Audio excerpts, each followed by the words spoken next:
ประกาศขายดินด่วนบ้านนาควยกลางเมืองไซเศรษฐานครหลวงเวียงจันทน์เริ่มจากสี่แยกไฟแดงบ้านดุงเส้นทาง450 ปี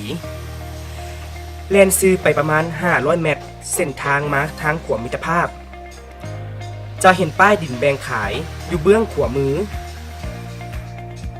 เข้าเส้นทางโฮมบัตสีบุญเฮืองไซยรามนางงัว